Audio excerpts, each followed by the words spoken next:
Hello and welcome to food મંત્ર by Surabhi Vasa. આજે આપણે એક મસ્ત મજાની વાનગી બનાવી. મેં 1 કપ ચણાનો લોટ લીધો છે, એટલે કે ચણાની દાળનો મેં લોટ લીધો છે. તમે બેસન પણ ઉપયોગમાં લઈ શકો છો અને આમાંથી આપણે ખમણ તૈયાર કરવાના છે. હવે આ મેજરમેન્ટ ખાસ યાદ રાખજો કે અત્યારે મેં 1 કપ ચણાનો લોટ લીધો છે અને આ 1 કપમાંથી લગભગ 300 થી 350 ગ્રામ જેટલા ખમણ તૈયાર થાય છે અને 2 થી 3 વ્યક્તિ માટે તૈયાર થઈ જતા હોય છે. તો સૌથી પહેલા ચણાનો લોટ લઈશું.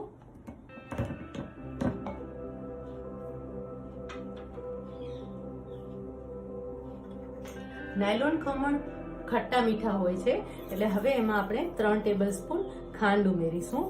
અને હંમેશા ખાંડ જ્યારે પણ લઈએ ત્યારે દળેલી ખાંડ નથી લેવાની, આખી ખાંડ જ લેવાની છે. એનું કારણ શું છે એ પણ હું તમને જણાવી દઈશ. 3 ટેબલસ્પૂન આપણે ખાંડ લીધી.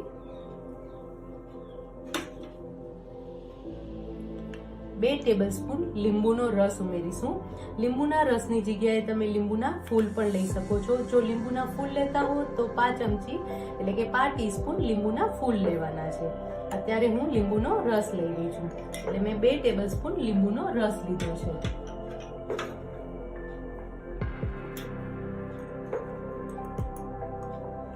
હાફ ટીસ્પૂન હિંગ ઉમેરીશું.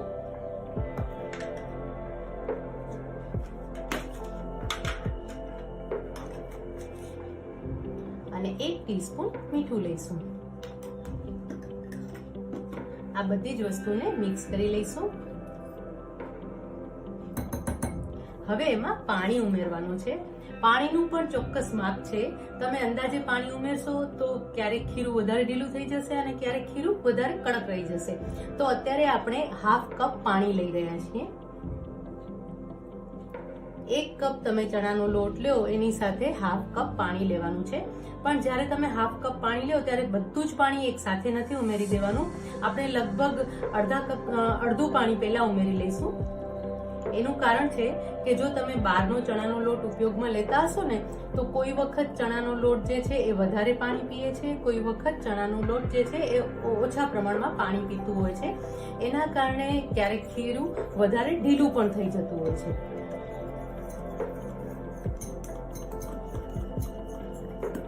જો હવે આ મિશ્રણને છે ને સતત હલાવતા રહેવાનું છે.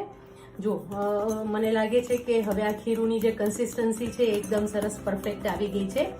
તો આ જે 5 કપ જેટલું પાણી છે એ એક્સ્ટ્રા છે, એટલે આની અંદર આપણે જે હાફ કપ પાણી લીધું એમાંથી 5 કપથી થોડું વધારે પાણી વપરાયું છે.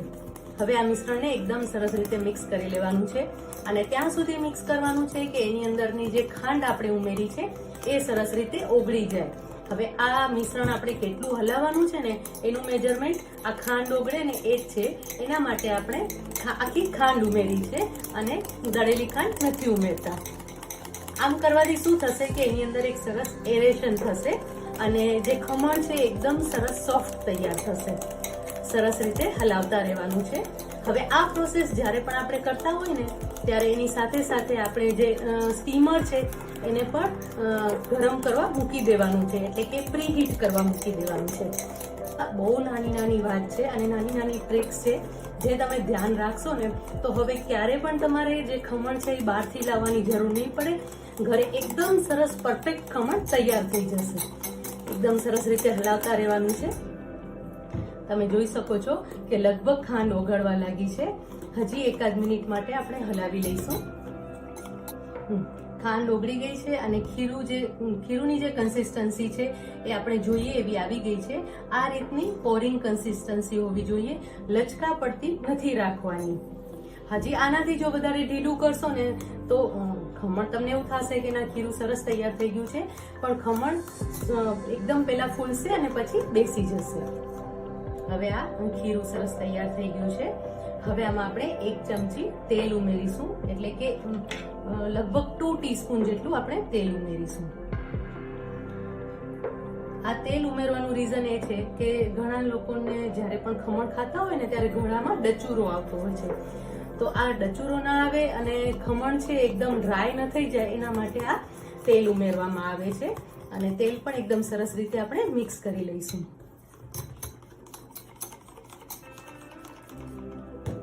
હવે આપણે આમાં ફ્રૂટ સોલ્ટ ઉમેરીશું. ઘણા લોકો સોડા પણ ઉમેરતા હોય છે, પણ હું અત્યારે ફ્રૂટ સોલ્ટ ઉમેરી રહી છું.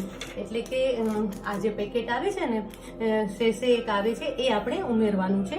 એક શેષે આ 1 કપમાં એડ થઈ જશે. એટલે કે આ લગભગ 10 ગ્રામનું પેકેટ હોય છે, એ આપણે એની અંદર ઉમેરી દેવાનું છે.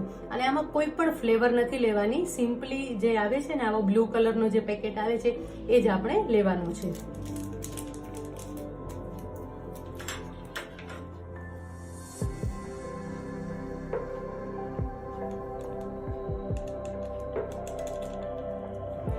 તમે જોઈ શકો છો કે આ હાફ ટેબલ સ્પૂનનો માપ છે. એ હાફ ટેબલ સ્પૂન જે છે એ આખી નથી ભરાઈ, એટલે કે 1/4 ટેબલ સ્પૂન જેટલું આ મેજરમેન્ટ છે. તો આપણે આ લેવાનું છે. તમને ખ્યાલ આવે છે ને કે એનું મેજરમેન્ટ કેટલું લઈ રહ્યા છીએ. અને જો તમારે ટીસ્પૂનમાં મેજરમેન્ટ કરવું હોય તો આ ટીસ્પૂન છે, એટલે એનું મેજરમેન્ટ પણ આપણે કરી દઈએ. જો તો લગભગ 1 ટીસ્પૂન. તમને ખ્યાલ આવે છે ને કે આ 1 ટીસ્પૂન આપણે લેવાનું છે. હવે આ જે છે આપણે ખીરું તૈયાર કર્યું છે, એમાં આ જે ફ્રૂટ સોલ્ટ છે એ ઉમેરી દઈશું અને સરસ રીતે મિક્સ કરી લઈશું. હવે આ પ્રોસેસ જો તમને દેખાય છે ને કે એકદમ ખીરું જે છે એનો કલર પણ ચેન્જ થઈ ગયો અને એકદમ સરસ ફ્લફીનેસ આવી ગઈ છે. બસ આ રીતનું ખીરું તૈયાર થવું જોઈએ અને આ રીતની કન્સિસ્ટન્સી ખીરુંમાં હોવી જોઈએ. ખીરું તૈયાર થઈ ગયું છે. સ્ટીમર પણ મેં ગરમ કરવા રાખી દીધું છે. હવે આ ખીરું છે એ આપણે મોલ્ડમાં લઈ લઈશું.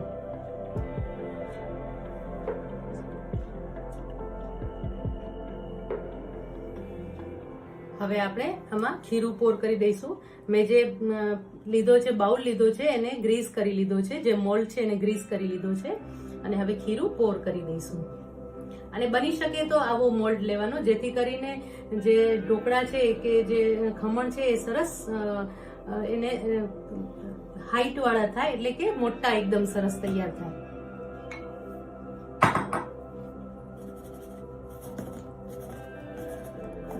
આવી રીતે વ્યવસ્થિત એને ફેલાવી દેવાનું છે. હવે ઢાંકીને લગભગ એને આ જે ખીરું છે એને લગભગ 15 થી 20 મિનિટ માટે એને કૂક થવા દેશું અને પછી લગભગ એને 20 થી 25 મિનિટ માટે ઠંડુ થવા દેવાનું છે. પછી જ એને કટ કરવાના છે. તો હવે આપણે સ્ટીમરમાં જે ખીરું છે એને કૂક થવા દેશું અને ઢોકળાને તૈયાર થવા દેશું.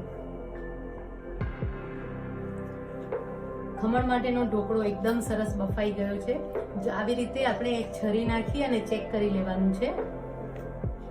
જો તમે જોઈ શકો છો કે છરી જે છે એકદમ સરસ ક્લીન છે અને ખીરું જે આપણે બનાવ્યું હતું એના પ્રમાણે જે ઢોકળો છે એકદમ સરસ ફૂલ્યો છે અને પછી બેસી નથી ગયો. એનો મતલબ એમ છે કે જે ખીરું બનાવ્યું એ એકદમ પરફેક્ટ ખીરું તૈયાર થયું હતું અને એમાંથી ઢોકળા જે તૈયાર થયા છે એ પણ એકદમ સરસ તૈયાર થયા છે. હવે આ ઢોકળાને આ જ રીતે આપણે લગભગ 15 થી 20 મિનિટ માટે ઠંડા થવા દેવાના છે અને પછી એને અનમોલ્ડ કરી લેવાના છે અને પછી આપણે એને કટ કરીશું. તો હવે આપણે એને ઠંડા થવા માટે રહેવા દઈએ. તમે જોઈ શકો છો કે ખમણમાં અત્યારે પણ એકદમ સરસ જારી દેખાઈ રહી છે. હવે આપણે ખમણને કટ કરી લઈશું.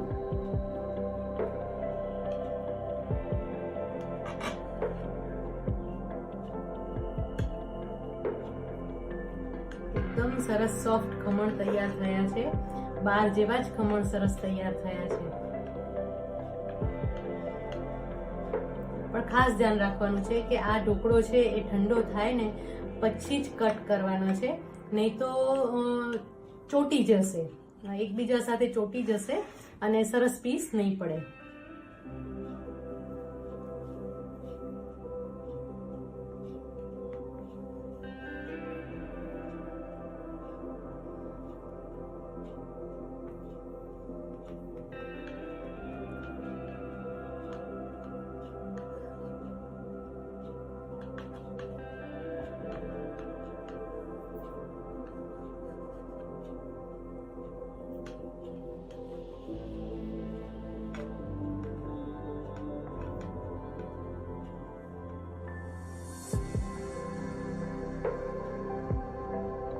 જો તમે જોઈ શકો છો કે આ ખમણ છે એકદમ પોચા અને જાળીદાર થયા છે. દેખાઈ રહી છે ને તમને જાળી, અને ખાવામાં પણ એકદમ સોફ્ટ તૈયાર થયા છે. હવે આ ખમણ તૈયાર થઈ ગયા છે, એના પર વઘાર રેડવાનો છે. હવે ખમણ માટે વઘાર તૈયાર કરી લઈએ. ખમણ બનાવવા જેટલા અગત્યના છે, એટલે કે એનું ખીરું બનાવવું અને બાફવા કઈ રીતે, એ જેટલું અગત્યનું છે ધ્યાન રાખવાનું, એટલું જ અગત્યનું છે વઘાર. કારણ કે મોટાભાગે વઘારમાં શું કરતા હોય છે કે તેલ ઉમેરીએ, એની અંદર થોડું પાણી ઉમેરીએ, એટલે કે રાઈ ને તલ ને ઉમેરી અને વઘાર તૈયાર કરી અને ઉપર રેડી દેતા હોય છે. પણ આમ કરવાથી જે ખમણ છે એ પાણી પચા લાગે છે અને એમાં પાણીનો બહુ જ સ્વાદ આવે છે. પાણીનો પણ એક ટેસ્ટ હોય છે, એ ટેસ્ટ ન ગમે એવો હોય છે. તો હવે વઘાર કઈ રીતે તૈયાર કરવાનું એ હું તમને આજે બતાવું છું. અને વઘાર ખાસ જોજો કે વઘાર તૈયાર કરવામાં શું ધ્યાન રાખવાનું છે. સૌથી પહેલા તો આપણે 2 ટેબલસ્પૂન તેલ લઈશું.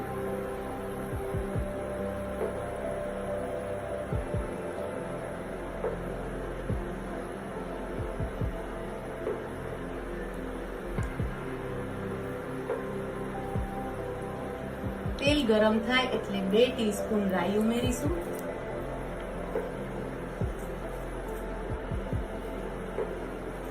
ખમણમાં રાઈ બહુ જ સરસ લાગે છે.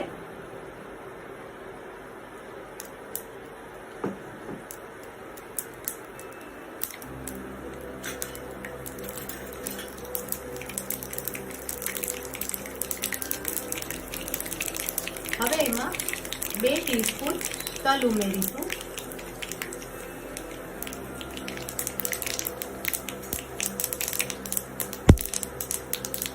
1/4 ટીસ્પૂન હિંગ લઈશું. 1/4 ટીસ્પૂન હળદર લઈશું. હળદર હંમેશા વઘારમાં જ ઉમેરવાની છે. ખમણ બનાવતા હોય ત્યારે એમાં જે હળદર છે એ નથી ઉમેરવાની. હવે એમાં લગભગ 5 કપથી થોડું વધારે એટલું પાણી લઈશું.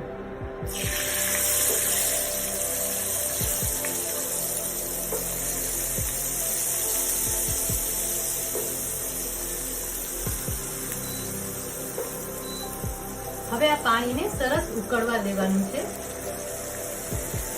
અને પાણી ઉમેર્યું છે એટલે આપણે એ ભાગનો મસાલો પણ ઉમેરવાનો છે. એટલે કે 5 ચમચી જેટલું મીઠું ઉમેરીશું, અડધી ચમચી ખાંડ ઉમેરીશું, 1 ચમચી લીંબુનો રસ પણ ઉમેરીશું. લીલા મરચા અને લીમડાના પાન ઉમેરી લેવાના છે. આ તમે તેલમાં પણ ઉમેરી શકો છો અને આ રીતે ઉપરથી પણ ઉમેરી શકો છો. હવે આ મિશ્રણને ઉકળવા દેવાનું છે. આ ખાસ ધ્યાન રાખવાનું છે કે આ મિશ્રણને લગભગ 3 થી 4 મિનિટ સુધી ઉકળવા દેવાનું છે, જેથી કરીને પાણીની જે કચાશ હોય ને એ દૂર થઈ જાય અને જે ખમણ પાણી પચા લાગે છે કે એમાં જે પાણીનો સ્વાદ આવે છે ને એ ન આવે. અને હંમેશા જ્યારે પણ આ વઘાર તૈયાર કરીએ ત્યારે એમાં આ રીતનો બધો જ મસાલો ઉમેરવાનો છે. એટલે કે ખાંડ, લીંબુ પણ ઉમેરવાના છે. આમ કરવાથી જ વઘારનો સ્વાદ સરસ આવશે અને વઘારના કારણે તમારા ખમણ જે છે એકદમ ટેસ્ટી બાર જેવા તૈયાર થશે.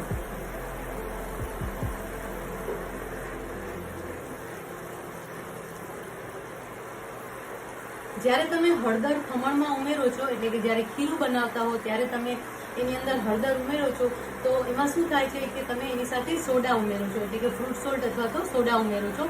એના કારણે ઘણી વખત ખમણનો કલર લાલ થઈ જાય છે. તો આવું ન થાય એના માટે હંમેશા હળદર છે એ આ વઘારમાં જ ઉમેરવાની છે.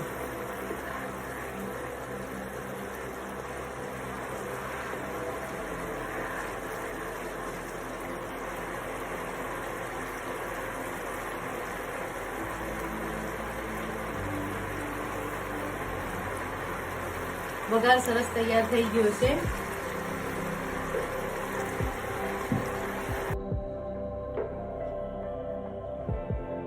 હવે તૈયાર થયેલો વઘાર ઢોકળા પર રેડી લઈશું.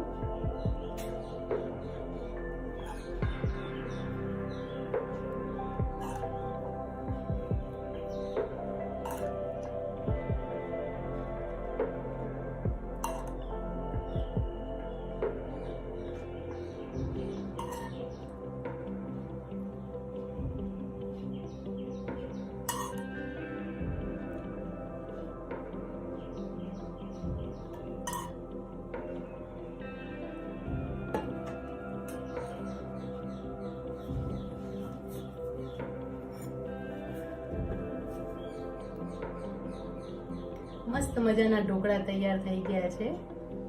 હવે આ ઢોકળાને આપણે સર્વ કરી લઈએ.